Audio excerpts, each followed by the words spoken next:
macOS Ventura has been out for a few weeks. I've been running it on my 2020 M1 MacBook Air. Really stable. I found a few things I like about it. I want to show them to you today, and we'll get your opinion if you want to upgrade or not. I went ahead and jumped in and did it, so y'all stay with me.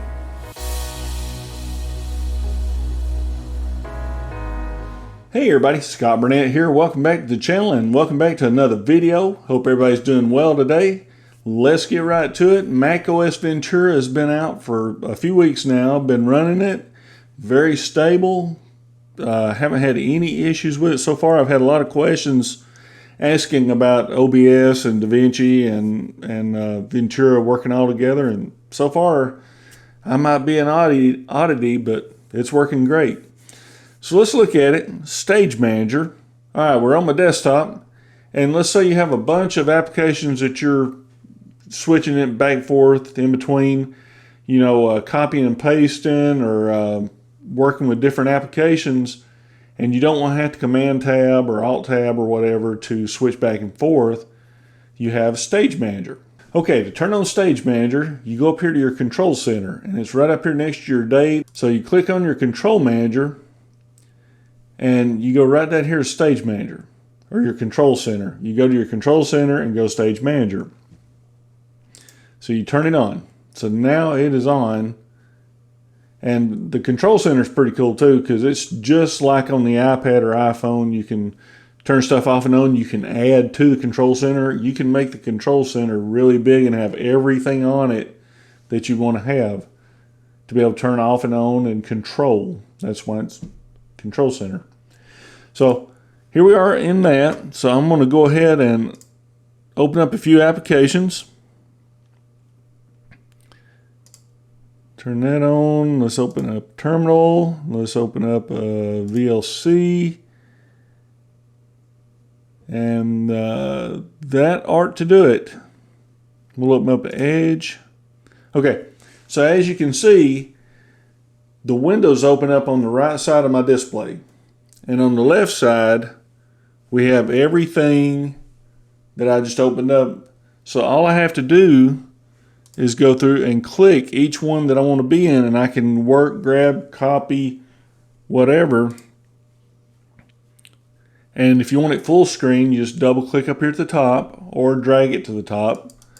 So when I double click it, it shrinks it back, and we have a Control Center back on the left hand side. So I can go to a Finder window, I can go to a Terminal, go to VLC, and that is a cool, neat way if you have a single monitor like your laptop screen or a single desktop monitor. You can switch in between your applications, do work without having to keyboard it.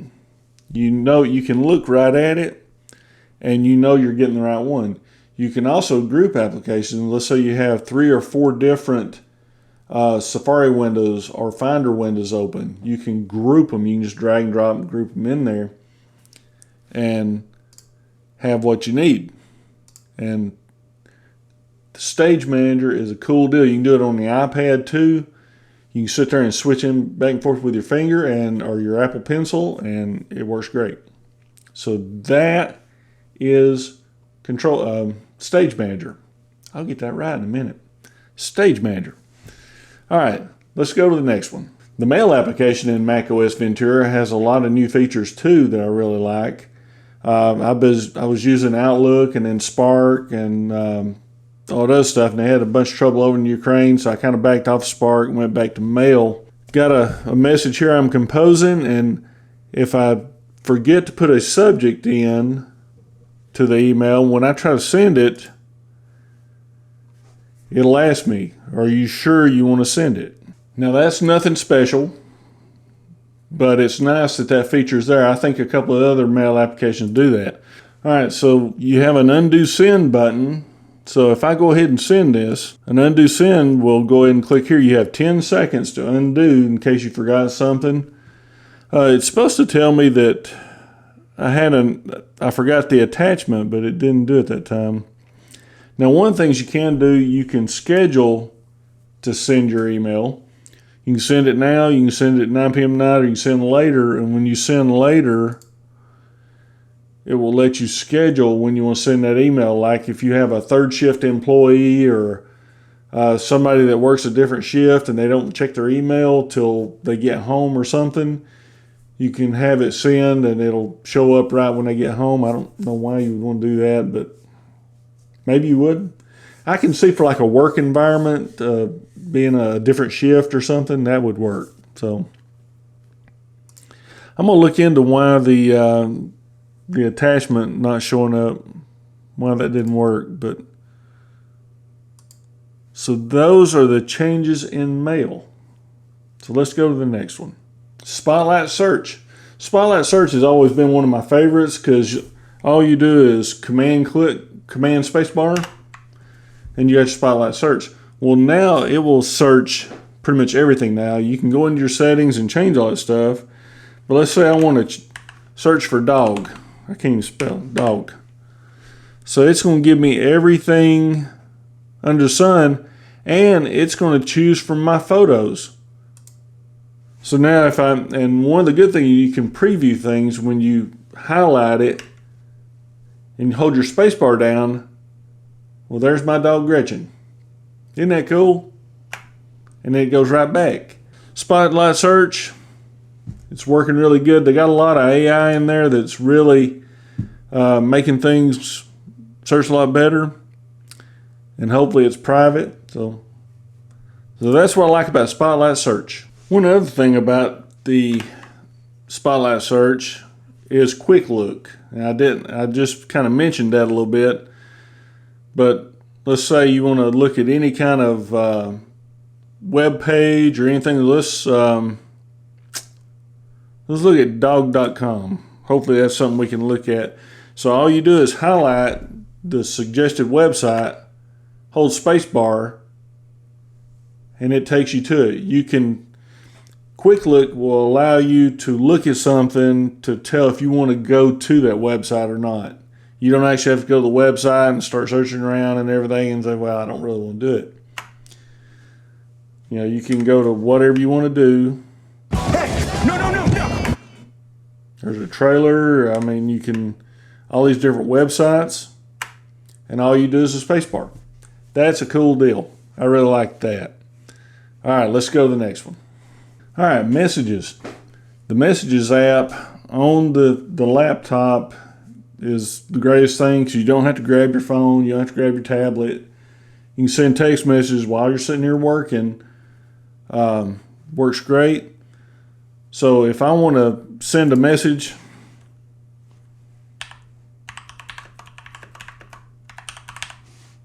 and I'm going to send it to myself, and you can see I misspelled this. So what I can do, I can right click and go down to edit, and I can actually go there, do that. Now it's corrected. And you can do undo send and all these things. You can do that. So if I undo send, boom, it's gone. That is a cool feature. There's been a lot of times I'll look and say, boy, crap, I shouldn't have sent that. So that is a neat thing. Now, the person on the other end needs to be the latest iOS 16, macOS Ventura. Like my wife is still on Monterey on her MacBook Air. But once I get her upgraded, I'll be able to send messages to her and be able to do the same thing with her. So, and I plan on doing that this weekend. So those are a couple of neat things to do in the Messages app. All right, system settings. They have changed. It's been a huge change in the system settings from the old, what I want to say the OS 10 days and OS 9 days is where your system settings always have been. So you go up to the Apple menu, you go down to System Settings, and now you'll see this is a total different, it looks just like the one on the iPad. It's a linear list, and it goes from top to bottom. Some of the things are not named what they are, so in the search you can search for things. But everything is on the left-hand side, and let's say you go to accessibility, Everything is on the right hand side, and you can scroll. You can actually make this bigger. Doesn't get too much bigger. But if you want to go desktop and dock, Bluetooth, sound, everything is here, and everything you can scroll up and down. Like if we go to Control Center, it shows you how many things you can actually add to your Control Center. You can just keep adding things, and you can just keep scrolling, which is pretty cool. Now, some of the things you may have to search for, but it's trying to get the ecosystem to coalesce, get it all together to where you're comfortable. I think this is how they're wanting to do it, is if you're comfortable on the phone or the tablet, you're going to be comfortable on the Mac. And if you're comfortable on a computer, you're able to multitask and work more efficiently, I think. That's my thought on it.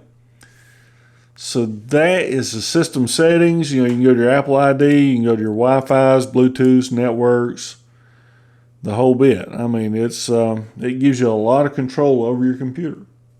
So that is the system settings. Okay, next is the clock app. So they now have a native clock app on the Mac. They've never had one. You always had to go to the App Store and either get a free one that didn't really work all that great, or buy one. So now if I just do this and go clock, and now we have a native clock app, and if you recognize it, it looks like the one on the iPhone and iPad. But it really works good. You can set your any kind of world clock if you want to know what time it is in different areas. This is the one you can go in and set an alarm. I haven't done it yet on this because I've always got my phone with me. But if I want an alarm set on my MacBook Air, I can do it now with no problem. Cancel that. We'll go to stopwatch. I use a stopwatch all the time and the timer. Now I use timers all the time, especially cooking, recording things. I am so happy. This is one of the things I am very happy about, that they put the native clock app on here, because like on my phone and iPad, I use it all the time. All right, the next one is the weather.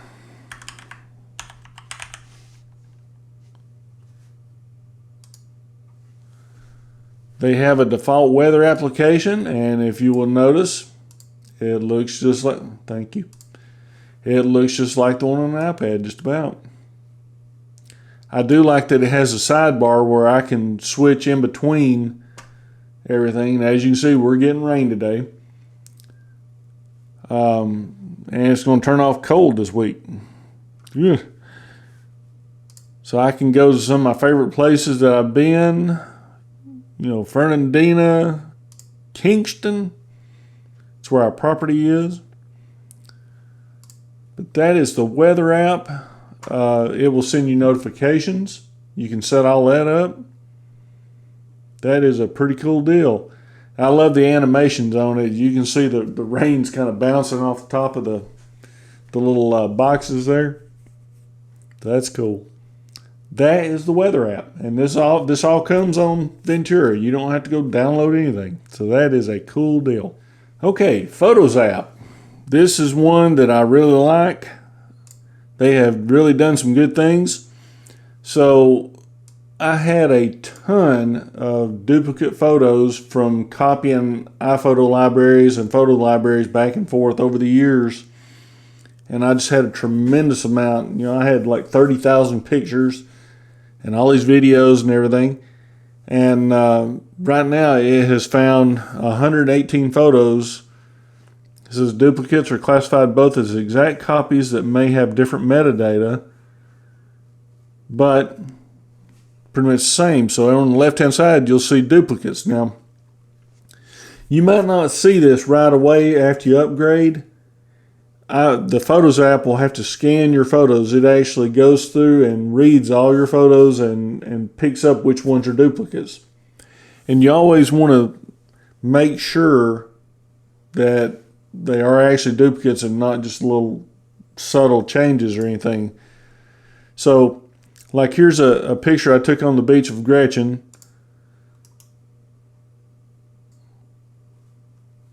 That's her. And there's a picture of my boat. So here are the two pictures of Gretchen, and right here at the date, it'll say merge two items. And what that'll do, that'll just merge the two so you have that one picture. Now you can go in and select all and merge all if you've looked at them and everything. Now I do recommend look at them, make sure, because you don't want to lose a picture that has some kind of subtle difference in it. But so far, like here's a picture of Ryan. We'll merge these two. Here's a picture of my boat. Merge those two. And that's pretty neat. Now the iPad has the same thing, and I've been able to go in and get rid of a whole bunch of stuff that I really didn't need. So the Photos app is a cool deal. One of the other things you can do in the Photos app is you can select a subject. Now in my iPad OS video, I showed how to do this by just holding down and with your finger, and it would copy the subject, and then you could take that and move it into a Notes app or a photo editing app or an email or whatever. So right here I've got a picture of Gretchen down there on the deck. I'm going to go to Edit. And what you can do here on your trackpad, you can two-finger touch, or you can right-click. See right there? Copy subject. Now, I've just got my mouse on it, and look what it's doing. It's going through and it's masking off Gretchen.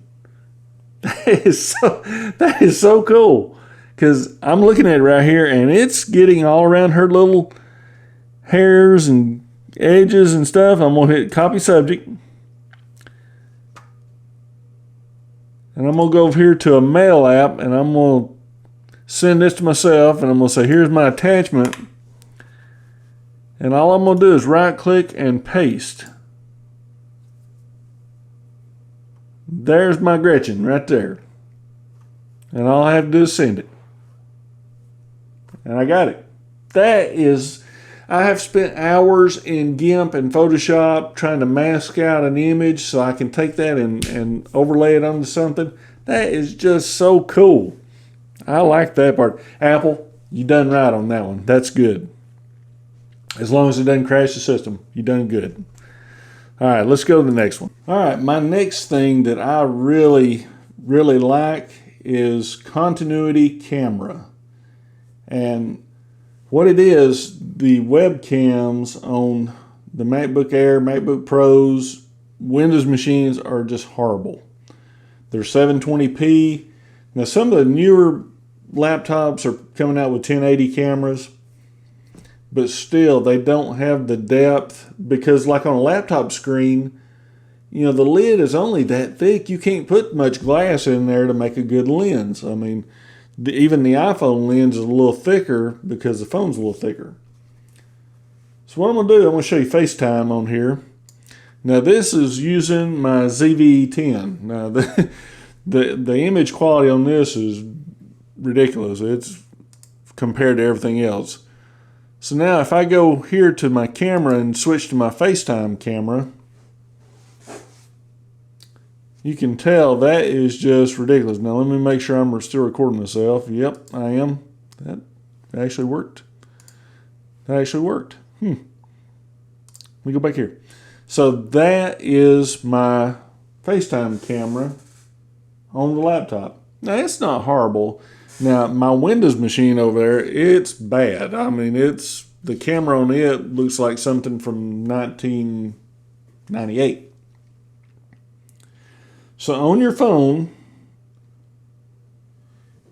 I'm going to show you how to set this up. So continuity cameras are where you can use your iPhone as your webcam.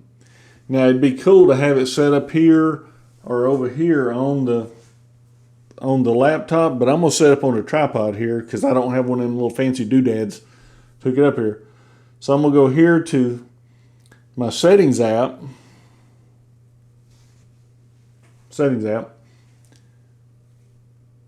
And I'm going to go down to camera. I'm going to search for continuity camera, and it's under general, AirPlay, and handoff. Now I'll put this in the description. So I'm going to click AirPlay and handoff. There's continuity camera. It's unchecked. I'm going to check it or turn it on. Okay, now that we have it turned on, let me kind of show you what looks like here. We'll go to FaceTime. This is my FaceTime window. Let me turn it just a shade. No, this way right here. Okay, now this is on the iPhone continuity camera. So if I switch it, and you'll see I'm on the iPhone camera. Now it's wanting to use the MacBook Air microphone. Hopefully I'm using my little Rode microphone. Let's go over to the FaceTime camera. Now it'll pause for a second. Let me turn that just a shade. There we go. Let me bring it down. There we go. Now see how grainy that is? It looks grainy and not real good. So we'll switch it back to the iPhone. And there's just a little bit of pause there. And you can see I'm right there. So I got the iPhone here, MacBook over here, ZV-10 right in front of me right there. But it is a world of difference. And one of the things I'm planning on doing is going ahead and upgrading to the iPhone 14 so I can use it. So if you have an iPhone 14, 12, was it 11, 12, 13, or 14, you can have like desk view. You can use the ultra wide camera. You can use the wide camera or telephoto. I can't remember which one they call it.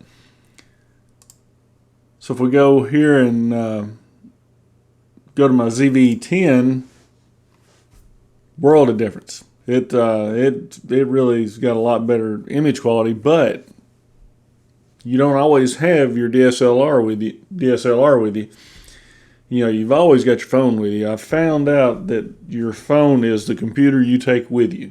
So I keep trying to see which camera to go to. Let's go back to the FaceTime again. So when you're on a video conference or a family call, do you want this? Or do you want this right here?